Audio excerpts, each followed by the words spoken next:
بسم اللہ الرحمن الرحیم. السلام عليكم إخوتي الطلبة، كيف حالكم؟ كيف الصحة؟ درسنا اليوم 29، وفي هذا الدرس سندرس درجات الأدب في أساليب الطلب. الطلب ذكرنا بمعنى أن تطلب شيئا من المخاطب، افعل كذا، لا تفعل كذا، أو افعل كذا، اذهب إلى هنا، اعمل، اشرب، اجلس. كل هذه الأفعال أفعال الأمر التي فيها الطلب. فتعالوا ندرس هذه الأساليب وسنستفيد منها في المستقبل إن شاء الله. بسم الله الرحمن الرحيم. درجات الأدب في أسلوب الطلب. كيف نطلب وما هي الدرجات الأدب فيه؟ فتعالوا نبدأ. عفوا، أستعفيك. أستعفيك أي أطلب منك العفو. عفوا ساعدني. ساعد يساعد، عاونا يعاون. المعاونة معاونت کرنا اور اعانت کرنا، مدد کرنا. ساعدني میری مدد کرو. قليلا في هذا العمل. أساعدك على أن تساعدني فيما بعد. أساعدك على بمعنى بشرط. أساعدك بشرط أن تساعدني. أساعدك الآن على أن تساعدني فيما بعد إن شاء الله، عندما أحتاج إليك وعندما تكون لي الحاجة فتساعدني أيضا. أسلوب ثاني كما قلنا درجات الأدب، فهذا أسلوب ثاني. وأرجو، أرجو رجا يرجو امید کرتا ہوں، ان تساعدنی فی هذا العمل کہ آپ میری مدد کریں گے. فقال أنا تحت خدمتك. أنا تحت خدمتك. وكذلك نقول أنا طوع أمرك. أنا طوع أمرك، نفس المعنى. طيب، أرجو أن تساعد. أنا تحت خدمتك بمعنى أنا طوع أو أنا طوع أمرك. كما تقول سأطيع. طاعة، أطاع يطيع. مرني بما شئت. أمر يأمر. أمرت الطالب، میں نے طالب کو حکم کیا، امر کیا. والأمر منه مر. الأمر منه أمر يأمر، الأمر منه مر. مرنی مجھے حکم کرو، مجھے امر کرو. مرنی بما شئت، بما أردت، بما تريد. فهمنا؟ بما شئت، شاء يشاء چاہنا. بما شئت جو آپ چاہتے ہو. وما تشاءون الا ان یشاء اللہ، اور وہ نہیں ہوتا جو تم چاہتے ہو، ہوتا وہ ہے جو میرا رب اور اللہ چاہتے ہیں. فہذا معنی شئت جو آپ چاہتے ہو. شئت کذا. واسلوب آخر ہلا، کیا اچھا ہو. ساعدتنی فی هذا العمل، کہ آپ میرے مدد کریں اس عمل میں، اس کام میں. ہلا ساعدتنی، کیا ہی اچھا ہوتا کہ آپ میری مدد کرتے. ساعدتنی فی هذا العمل. فيقول في الجواب بكل سرور، بكل سرور، بكل فرح، أساعدك في هذا العمل وغيره. في هذا العمل كذلك وفي غيره كذلك.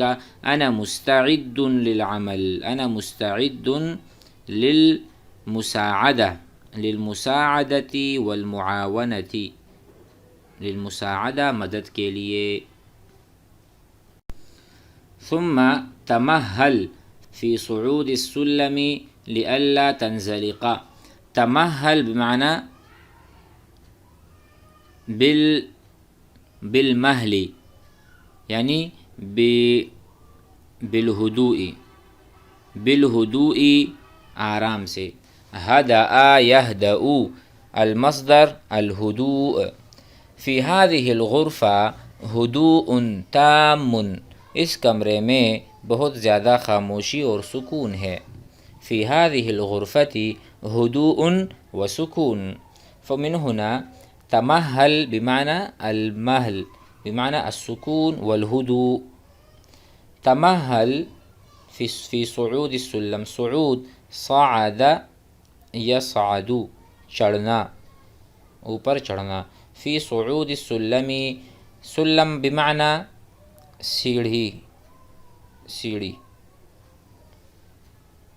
فہنا یقول تمہل فی صعود السلم، سیڑھی چڑھتے ہوئے آرام سے چڑھیں، لئلا تنزلق، تاکہ آپ وہاں سے پھسل نہ جائیں. انزلق ینزلق انزلاق بمعنی پھسلنا. انزلق الرجل علی الشارع، آدمی پھسل گیا روڈ پر. انزلق الشارع، انزلق الرجل علی الشارع. او انزلقت الدراجۃ، انزلقت الدراجۃ موٹر سائیکل پھسل گئی، علی الشارع، الدراجہ مؤنث فانزلقت مؤنث. ہنا لئلا تنزلقا، تاکہ آپ پھسل نہ جائیں. فقال لا تبالی، لا تبالی آپ پرواہ نہ کریں. فإن حذائی مطاطی، میرے جو جوتے ہیں، حذائی میرے جوتے، مطاطی ربڑ والے ہیں، ربڑ سے بنے ہیں. وضد الانزلاق، ضد الانزلاق، اور وہ پھسلنے کے بالکل مخالف ہیں یا اس کی ضد ہیں. ربڑ والے جوتے جو ہوتے ہیں وہ پھسلتے نہیں ہیں. ضد الانزلاق، انزلاق پھسلنے کی ضد ہیں. فقال ہنا ارجو، میں امید، ان تتمہلا، کہ آپ سکون سے، فی صعود السلم، سیڑھی کو چڑھیں، لئلا تنزلق. اشکرک علی ما تبدیہ من مراعات لی، اشکرک علی ما تبدیہ، میں آپ کا شکریہ ادا کرتا ہوں، علی ما تبدیہ، اس چیز پر کہ آپ میرے لیے ہر بات کہتے ہوئے اچھی باتیں کہتے ہیں اور مجھے اس سے فائدہ ہوتا ہے. مراعات لی، اہتمام، مراعات اہتمام، اہتمام لی، من اہتمام لی. انت تہتم بی کثیرا، انت تہتم، آپ بہت اہتمام کرتے ہیں یا بہت میری پرواہ کرتے ہیں، میرا خیال رکھتے ہیں. ثم ہلا تمہلت، اچھا ہوتا، کیا ہی اچھا ہوتا کہ آپ سکون کرتے اور آپ آہستہ سے چڑھتے، فی صعود السلم لئلا تنزلق، تاکہ آپ پھسلے نہیں.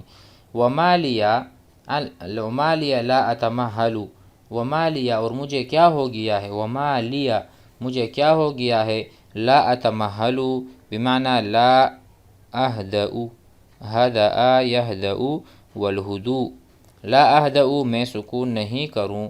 وقد ارشدتنی، اور حال یہ ہے کہ آپ نے مجھے اس کی نصیحت کی ہے اور مجھے اس کی طرف رہنمائی بھی کر دی. یعنی آپ مجھے کہہ دیا، آپ نے کہہ دیا کہ آپ خیال رکھیں، آرام سے چڑھیں اور سیڑھیوں پر چڑھیں تاکہ آپ پھسل نہ جائیں، تو میں کیوں نہیں کروں، اس پر عمل میں ضرور کروں گا. وقد ارشدتنی، ارشاد، ارشاد رہنمائی. فہمنا ھذا. ثم علق اللوحۃ، علق یعلق لٹکانا، علق اللوحۃ، اس لوحے کو، لوحہ کہتے ہیں کسی بھی کیا کہتے ہیں، فریم، کوئی بھی فریم ہو جس میں تصویر ہے، کچھ لکھا ہوا ہے. فعلق اللوحۃ فی الجدار، اس فریم کو اور اس بورڈ کو آپ لٹکا دیں، فی الجداری، فی الجداری، دیوار میں، دیوار پر آپ اس کو لٹکا دیں یا لگا دیں. فقال لا اجد مسمارا، لا اجد، لا اجد الماء، مجھے پانی نہیں مل رہا. لا اجد المسمار، مجھے کیل نہیں مل رہی. مسمار کیل، کیل. لا اجد المسمار لأعلقها به، تاکہ میں اس کے ذریعے سے اس کو لٹکاؤں. ثم ارجو ان تعلق اللوحۃ، میں آپ سے گزارش کرتا ہوں کہ آپ اس فریم کو لٹکا دیں، فی الجداری، دیوار میں. فقال اللوحۃ ثقیلۃ، ثقیلۃ بھاری. خفیفۃ، اس کی ضد ہے، خفیفۃ ہلکی. اللوحۃ ثقیلۃ، اللوحۃ خفیفۃ، ولا استطیع، اور میں قدرت نہیں رکھتا، رفعها، اس کو اٹھانا، وحدی، اکیلے. لا استطیع رفعها، اس کا اٹھانا، میرے استطاعت سے باہر ہے، وحدی اکیلے. رفع یرفع، رفع الطالب الکتاب، طالب علم نے کتاب کو اٹھایا. نتقدم، هنا نقول اسلوب ثالث، هلا علقت اللوحة، کیا ہی اچھا ہوتا کہ آپ اس فریم کو دیوار پر لگا دیں، چسپا کر دیں. فقال بكل رحابة صدر، بالکل خوشی کے ساتھ. صدر کہتے ہیں سینے کو، سینے کی یعنی وسعتوں کے ساتھ، اور خوشی کے ساتھ یعنی میرا سینہ خوش ہو جائے گا کہ میں یہ کام کروں. اسلوب آخر عندنا، نأخذ هذا أو إن شاء الله هذا نأخذ في الدرس الآتي، فانتظروا وأدرسوا كذلك، وستسمعون الدرس الآتي وسنقرأ هذه الأساليب المزيدة إن شاء الله. السلام عليكم ورحمة الله.